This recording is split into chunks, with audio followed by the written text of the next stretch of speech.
Good afternoon. I'm Bill Loucks with Icotics. My backstory: retired police officer from Metro Nashville, Davidson County, Tennessee.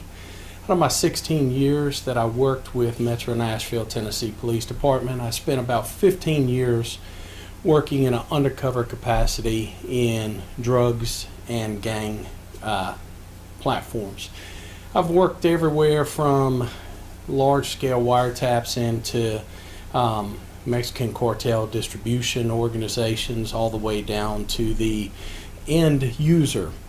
What we're going to talk about today here through part 1 and part 2 is CBD versus THC.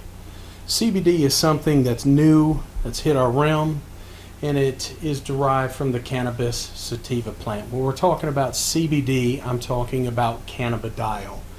Just exactly what you see there. These are actual pictures of hemp plants that CBD is actually derived from. CBD entered into our realm early of 2014 during the Industrial Hemp Pilot Program, the 2014 Industrial Hemp Pilot Program, which allowed growers to grow hemp. Hemp is defined as cannabis sativa with less than 0.3% delta-9 THC concentration. THC meaning in delta-9, the main psychoactive ingredient that's going to cause a user to get high. As long as it had less than 0.3% THC concentration, it was grown for research purposes. So in December of 2018, the Federal Farm Bill was signed into place. What that did was it removed hemp and any derivatives of cannabis with extremely low concentrations of THC, meaning less than 0.3% on a dry weight basis, and it removed it from the Federal Controlled Substances Act, meaning it is no longer listed as a controlled substance. It is now listed actually as an agricultural commodity. An agricultural commodity is also the same thing as a strawberry, cucumber, watermelon, lettuce, tomatoes, some sort of item out there on the shelf built for consumption. So marijuana itself is still Schedule 1 on the federal side, okay? And it's still listed as Schedule 1 under the Federal Controlled Substances Act. As of July of 2021, 36 states currently have medical marijuana laws in place, and 16 of those have both medical and recreational, meaning you can have a prescription or I can just go in and purchase it for my own personal use without. So we're talking even down to DC, District of Columbia, has both ways. So this is part of our world now that it's been removed from the Federal Controlled Substances Act, and this is something very hard for a lot of people to get used to, because number one, it looks like weed, or what you previously knew to be weed. It smells what you previously knew to be weed, because it's coming from the same cannabis sativa plant, just has a lower percentage of concentration in it. First, cannabis sativa plant contains less than 0.3% THC concentration. Marijuana, though, is cannabis ruderalis indica, and it contains more than 0.3%. So one is cannabis sativa, less than 0.3. The other is cannabis sativa, indica, ruderalis, more than 0.3. Once it goes over 0.3%, that means it's actual marijuana by federal definition. So, confused yet? Easiest way for us to do some sort of comparison is this. Look at feed corn and sweet corn. Both of them are genetically bred for consumption. Okay? Just different levels of consumption itself. They both look like corn. And unless you could boil feed corn down, it just basically is corn. So they're just bred for different types of consumption. The problem is looking at them half the time, figuring out which is which. The same thing, if I take hemp in its raw form, just like this is actual hemp bud itself. How can you take a look at that and go, is that hemp or is that weed? It's very hard to do that. So number one, things we have to know, especially if you're in a neighborhood or something like that, you're doing a home visit, you're dealing with some sort of issue at a location, a legal hemp grow site has to be licensed. There has to be a license. That's what makes this an obscure thing. You can possess any volume of hemp. You don't have to have a license to actually possess the actual hemp itself. Theoretically, I could have 5,000 pounds of processed hemp sitting in my backyard, in my house, in my garage. It does not take a license for me to possess it. What it does take a license is to actually grow that plant. That is the only obscurity with this actual agricultural commodity, is you have to have a license to actually grow the product itself. So problems with this license, if you're out at locations, especially if you're doing law enforcement activities or something like that, the person who's actually out there in the field growing and stuff, number one, doesn't have to be the licensee. Number two, the licensee doesn't have to actually own the property. They can have legal permission to actually grow at that location itself. Legal permission, just like a private landowner would have if they gave you permission to go hunt on their land or something like that. It's all it requires is a note saying, hey, Joe Smith can actually grow hemp on my actual property and stuff. So they don't have to be physically growing hemp at the location. They don't physically have to be there on site. They can actually subcontract their licensure to someone else to actually come in and grow.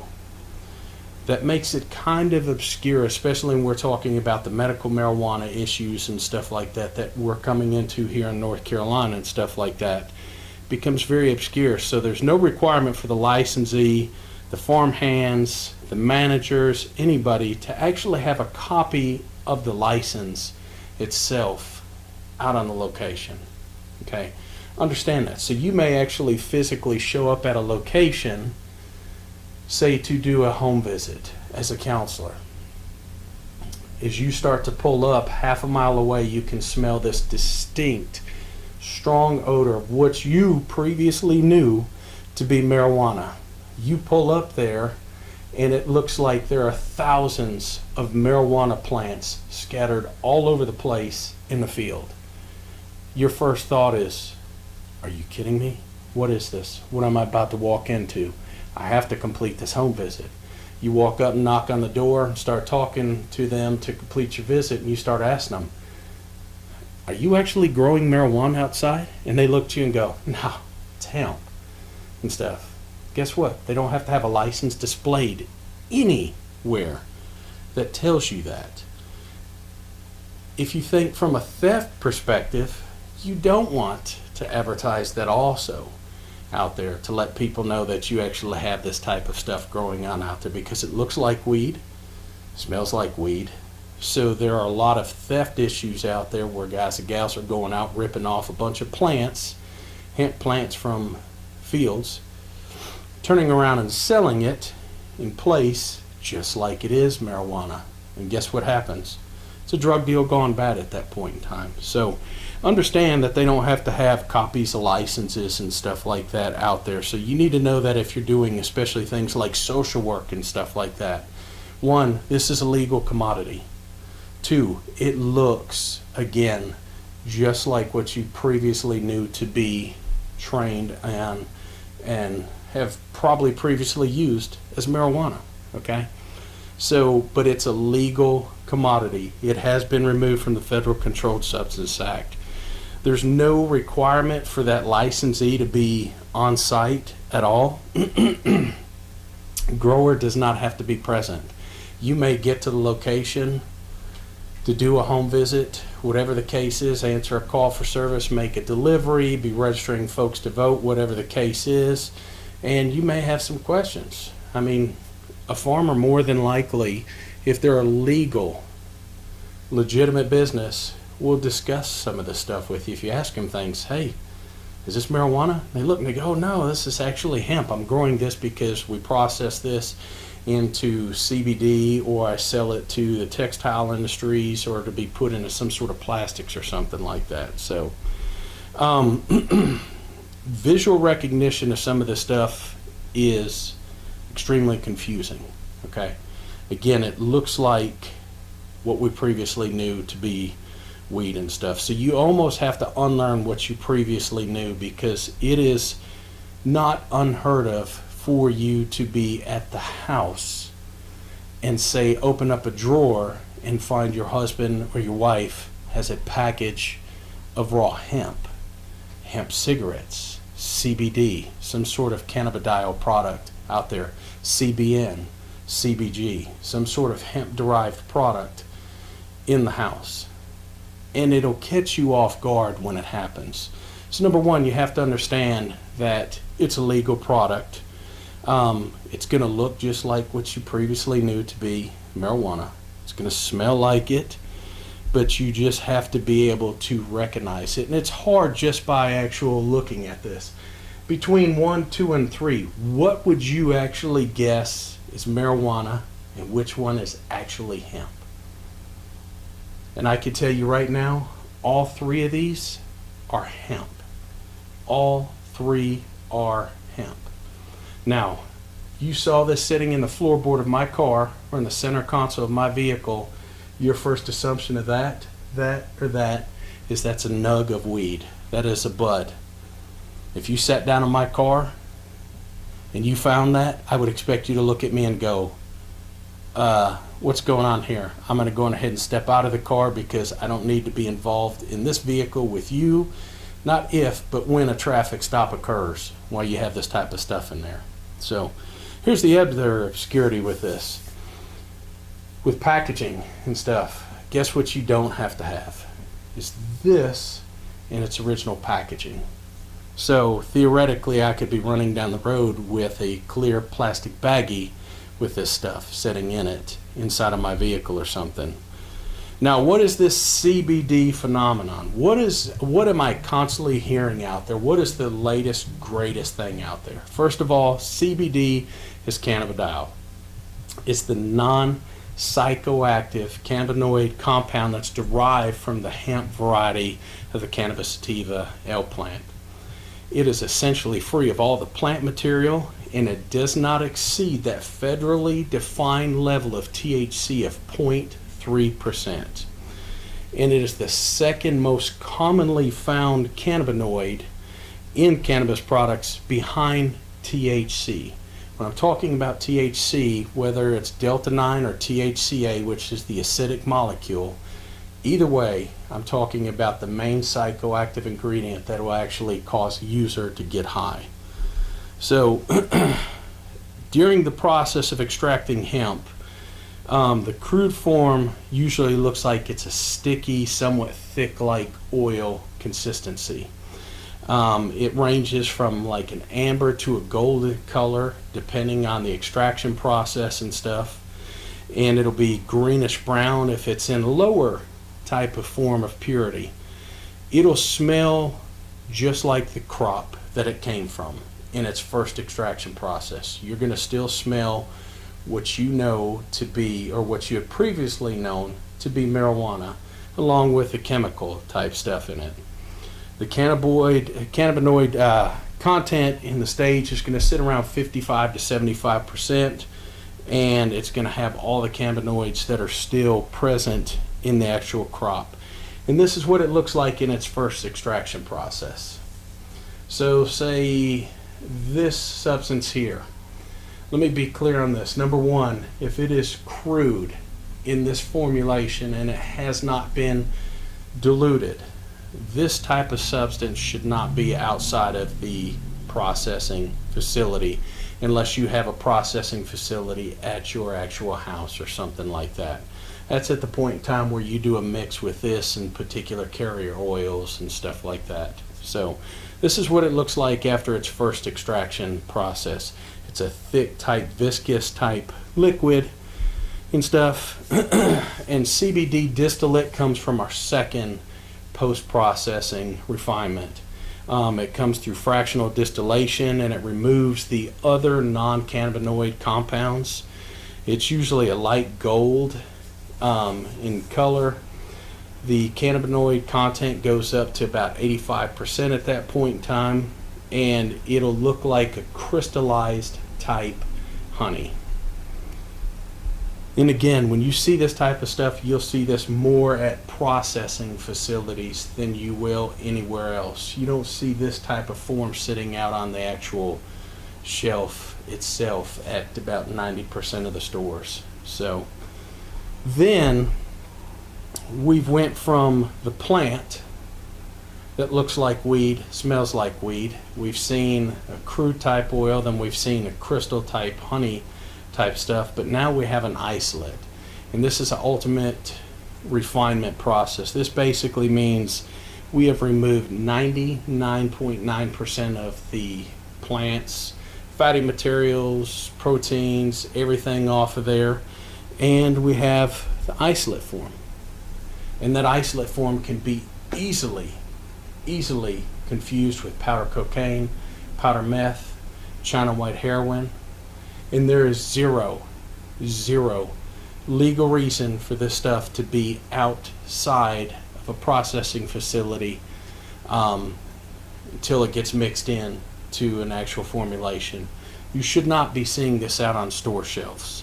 You see this stuff out on store shelves and stuff, pick up the phone, call law enforcement, make some sort of notification, call Department of Ag, talk to them a little bit about what you're seeing out there, because there is no legal reason for this product to actually be out there. This product fits in only certain refined processes. So what are out there? The different products that are out there. Well, we see our hemp CBD oils, see our tinctures out there, pet treats. Pet treats is a huge CBD product right now. The pet market with CBD infused products right now sits at about $2.5 billion out there. So there's a huge market out there for it. We see various forms of gummies and stuff, infused waters, tinctures, creams, bath body, butters, salves, lotions, liquors. It's also, hemp is built into our textile industries, bodies, butters, plastics. This is huge because the hemp industry, we have made some innovations into some of our plastic materials that are biodegradable.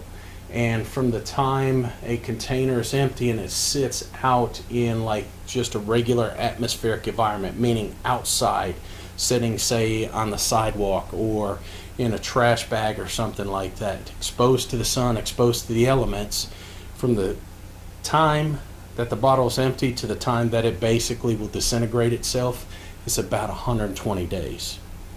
So there are some actual viable, really good pieces of product that come out from this hemp rope. We've got animal bedding, and you can't make this up. Lego is actually using hemp infused plastics in their toys. Now, does that mean your kid's going to get high playing with this Lego set? Absolutely not. It's just a new way of taking a product out there and not doing as much destructive impact to environment. We figured out ways to use some of this stuff. So the other things we're going to see out there is our hemp infused CBD oils, cannabidiol. Okay, let's talk about this for a minute. There's a lot of people using CBD in lieu of opiates out there. Okay, and that's huge, whether it's a placebo effect or not. When I hear people taking CBD for things like Crohn's disease, for degenerative disc, for chronic pains and stuff like that, and they come out and they tell me, hey, I've cut my consumption of oxycodone or roxicodone either in half or been able to stop taking that pain medications, to me that's a beautiful thing. Okay, even if it's a placebo effect and it takes them offline from some sort of opiate-based medication for a couple weeks, I'm actually really good with that. Believe it or not, there's sex oils, lube out there that are CBD based lubes that are out there on the market. So we're finding hemp and CBD in all kinds of products that are out there. So, but how do you look at this stuff and make determinations? When I'm talking about making determinations, I'm talking about why is it I can get on Google or Amazon Prime and look up CBD right now, and I can find a bottle that looks like it has 40,000 milligrams of CBD in it, and it's $19, versus another bottle that looks like it has 1,500 milligrams in it, and it's $100 for that bottle. Well, first of all, 40,000 milligrams is not going to fit in a bottle, even if it was the densest liquid that they would use, which I think would be mercury. Okay, you're not going to get that much product in a bottle. So consistency as far as what is legitimately out there, it takes you a little bit to actually scan through some of this stuff. So you have to look at product packaging and labeling, have to look at how it's stored, certificate of analysis or COA. If you're working law enforcement and you come alongside of somebody who has a jar of this in their vehicle, or they're smoking an actual hemp cigarette, it looks like weed, smells like weed, what you previously knew to be burnt marijuana, but they hand you a package and it says it's Q's Evening Delight, and it says it has 10 Class A hemp style cigarettes. How do I make these evaluations? So number one, product packaging and COA. Okay, if I take a bottle, when I'm talking about a COA and a QR scan code, I'm talking about that batch right there. If you take your phone and actually point it at that QR scan code, it'll give you a cue to go to a link. If you press that link and go into there, it should take you to this full spectrum. It should take you to the actual certificate of analysis. Certificate of analysis here, it gives me different options. I can pick a full spectrum CBD, the broad spectrum, transdermal patches, hemp flower, whatever the case is. All I have to do is look at the front of this label and it'll tell me, is it the full spectrum CBD? Yes, it is. From there I would click on it and it would give me my actual certificate of analysis. This is the actual lab analysis that has come back, and it tells me that one, it's a liquid that I have in my hand, a liquid that's been tested here. It tells me the potency, residual solvents, all kinds of issues. It tells me the company that it's come from, the date and time that it was actually tested. But what I'm looking for is this, Delta 9 concentration. Percentage is 0.291. Remember, anything over 0.3 becomes marijuana by definition. 0.291. THC total is 0.2905. So I know what I have is an actual viable product. Now, let me be clear when we're talking about certificate of analysis. Number one, not every product and company out there is going to have a valid certificate of analysis. You're going to find a lot of these products, you'll try to scan the QR code and it'll take you absolutely nowhere. Okay? So that goes back to product, packaging, and labeling. If I can't get a good read and I can't get certificate of analysis off that QR scan code, I will not take and purchase that product and consume it, place it into my body. Okay? Two, there are companies out there that have bad labs. Okay? I know this may shock you, but there are some bad actors out there on the internet and stuff like that. So they'll place a COA out there and make it look like it's actually legit, and you'll find out that it's not actually a real lab or an actual real company, and what you're probably about to put inside of your body is some sort of MCT and or carrier oil that you spent a lot of money on, and you're getting nothing more than an avocado type oil or something. So how does this stuff look like when it's grown in locations? Just as you see here, these are both legal, licensed hemp grow locations. Okay, looks just what you had previously known to be a marijuana grow site. So keep that in mind if you're going in doing visits to locations, that you're going to see something that looks just like weed and stuff out there in growing forms. The individual license itself, this is what it looks like for the state. This license now will change as of September 1st. North Carolina goes now under the USDA program. So this license at the end of this year will change, and it'll now be a half sheet of paper, and it'll say USDA on it, United States Department of Agriculture. In the four corners, you'll see a picture of an actual marijuana leaf on the actual license itself. So this is a picture of what the current license looks like. And for processing facilities, at a processing facility, say you answer a call there, you're going there for a visit, whatever the case is. Processing facilities get a letter of intent back from the state. That's all they get, not an actual license. A letter of intent saying, we've received your letter of intent that you plan to process hemp and hemp-derived products at your location. This is the letter that comes back from the Department of Agriculture. That letter does not have to be posted. There is no legal laws that says it has to be posted anywhere conspicuous at any type of location. Okay? Please understand that if you go to a location. So, any questions? Check out part 2.